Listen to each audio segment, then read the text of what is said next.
worry about it at the second. Yeah. Hi, everybody. This is Molly Byron. I am the Director of Government Relations here at the Nature Conservancy Maryland and DC. We are going to kick off this call. Thank you all so much for tuning in today. We're really excited to tell you more about the Coastal Resiliency Assessment. My colleague Allison Vogt is going to give you a general overview of our organization. She is the Director of Conservation here at the Nature Conservancy. And then we're going to pass it over to Michelle, who is our Director of Conservation Information. Okay. Oh, hold on one second.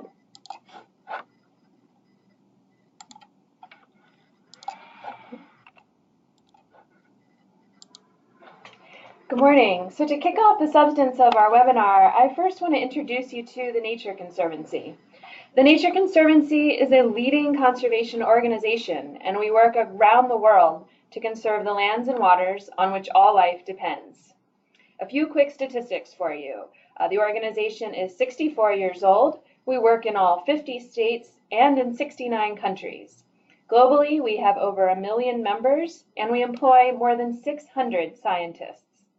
Those of us presenting today work as part of the Maryland DC chapter of the Conservancy.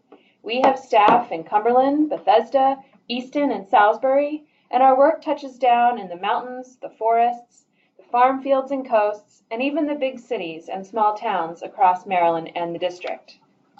I'm often asked, what makes the Nature Conservancy different from other conservation groups? And, there are really 3 things I think that set us apart. First, everything we do is rooted in good science. The Coastal Resiliency Assessment results that you'll hear about from Michelle in a few minutes are evidence of that. Second, we're solution-oriented, and we get to those solutions by being non-confrontational, nonpartisan, and pragmatic. And lastly, nearly everything we accomplish as the Nature Conservancy, we do through working with partners. Be they businesses, large or small, governments from local to federal, and other conservation nonprofits. And one of the key things we hope you take away from this webinar is our interest in working with you as you consider your community preparedness and resilience in the face of a changing climate here in Maryland.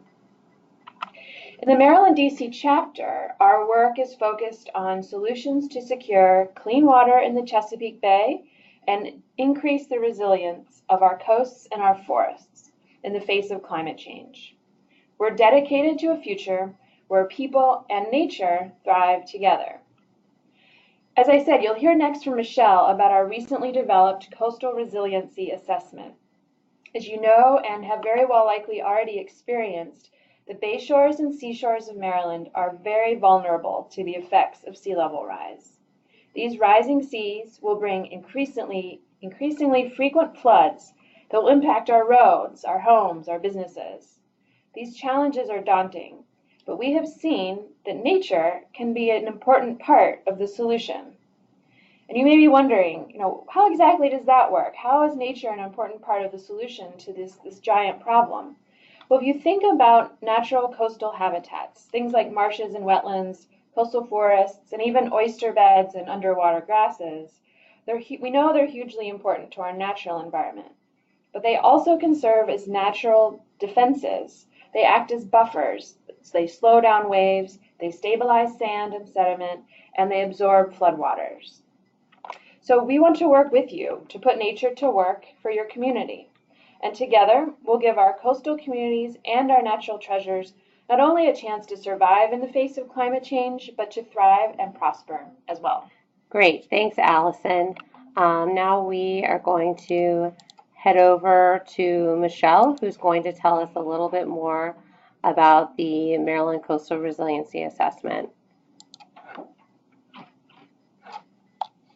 Hold on one second.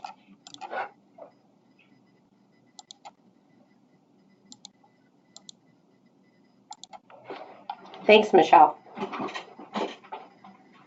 Hi, everyone. Thank you for this opportunity to present the results of the Maryland Coastal Resiliency Assessment. The assessment was completed in March of this year through a partnership between the Nature Conservancy and the Maryland Department of Natural Resources, Chesapeake and Coastal Services. Funding was provided by NOAA, the National Oceanic and Atmospheric Administration. The goal of the assessment was to identify locations where natural habitats can provide risk reduction benefits to coastal communities. More specifically, we looked for places where forest, marsh, dunes, underwater grass, and oyster reefs can buffer people from coastal flooding and erosion caused by tides, storms, and sea level rise. So why is this important? Why did we do the assessment? Almost 70% of Maryland residents live in the coastal zone, where they're exposed to coastal hazards that are getting worse. Conventional solutions to coastal flooding and erosion, such as bulkheads, can be expensive, damage the environment, and give residents a false sense of security. Coastal habitats, such as marshes and forests, reduce risk and provide additional benefits related to water quality, recreational opportunities, commercial fisheries, and more. The general approach we took was to ask 3 questions. Where are the hazards? Where are the habitats? And where are the people? In general, risk occurs where people are near hazards, and habitats have risk reduction potential where they lie between people and hazards. To answer these questions, we conducted a spatial analysis using a Geographic Information System, or GIS. The analysis was guided by the large and growing body of scientific literature documenting the risk reduction benefits of coastal habitats, as well as the knowledge and expertise of our local experts who served on the steering committee and as advisors. The results of the assessment are available as 5 map layers on the Maryland Coastal Atlas, which is DNR's online mapping tool for coastal and ocean planning. The 5 map layers are the Shoreline Hazard Index, the Hazard Reduction by Habitats layer, Community Flood Risk Areas, Priority Shoreline Areas, and the Marsh Protection Potential Index. I'll briefly show you each of these layers now. The Shoreline Hazard Index indicates the relative amount of exposure to coastal flooding and erosion along the Maryland shoreline, with red areas indicating high hazard, yellow areas moderate hazard, and blue areas low hazard. The high, medium, and low categories are relative to other parts of the Maryland shoreline, so we're not comparing coastal hazards in Maryland to coastal hazards in North Carolina, for example. The Shoreline Hazard Index was calculated based on 6 physical variables: shoreline type, elevation, relative sea level rise, wave power, storm surge height, and past erosion rates. The Hazard Reduction by Habitats layer shows the relative degree to which existing habitats buffer the shoreline from coastal flooding and erosion. Dark green indicates the greatest amount of buffering, pale green a moderate amount, orange a small amount, and gray indicates there are no habitats present to buffer the shoreline.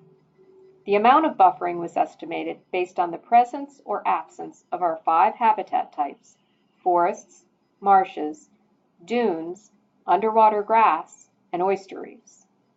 The calculation we used takes into account that some habitat types are more protective than others, and also that multiple habitats generally provide more protection than any single habitat alone. But this map only tells us where habitats buffer the shoreline and doesn't tell us whether there are people nearby to benefit.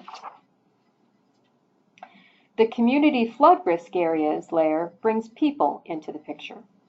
This map layer shows the location of near-shore residential communities and ranks their flood risk based on population density, demographic factors such as age, income, and language proficiency, and the predicted frequency of flooding.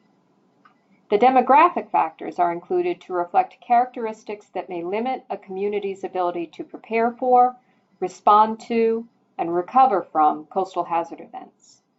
The color ramp goes from red, indicating the greatest risk, to blue, indicating the least. Because of the nature of this data layer, it doesn't display well at a statewide scale, so I've zoomed into the Annapolis area as an example. We integrated the 3 previous layers to develop a map of priority shoreline areas. The orange dots are Tier 1 areas, where the habitat role in risk reduction is high. In general, these areas are priorities for habitat protection and management in order to maintain that risk reduction benefit. The brown dots are Tier 2 areas, where the habitat role in risk reduction is moderate.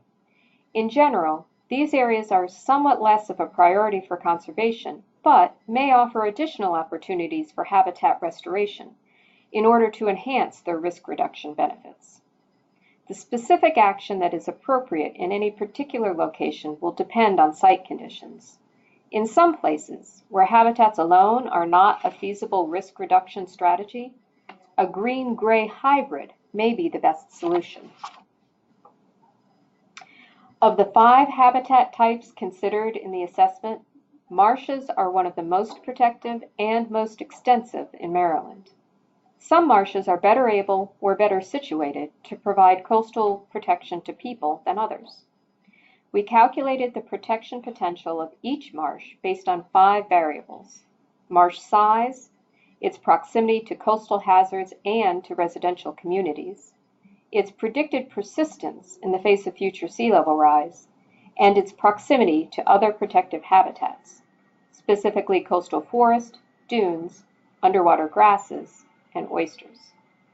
The color ramp here goes from blue, indicating the greatest protection potential, to orange, indicating the least. As with the priority shoreline areas, the Marsh Protection Potential Index can be used in your community to prioritize conservation actions to maximize risk reduction benefits. The Coastal Resiliency Assessment provides Maryland DNR with a way to integrate the coastal protection benefits of habitats, along with the ecological criteria they already use for conservation planning.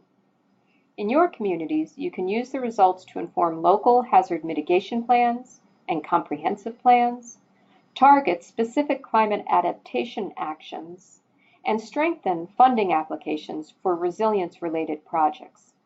One specific application that may offer financial benefits is the open space provision of the community rating system, which can result in lower flood insurance premiums in qualifying communities.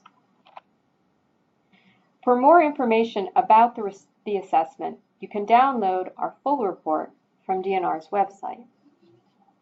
But more importantly, check out the assessment data layers on the Coastal Atlas, which you can find at this URL or just by entering Maryland Coastal Atlas into your favorite search engine. Zoom into your community, see what the data has to say, and add your local knowledge. And if you have questions or would like to explore ideas, reach out to either myself at the Nature Conservancy or Nicole Carlozzo at Maryland Department of Natural Resources. Thanks, Michelle.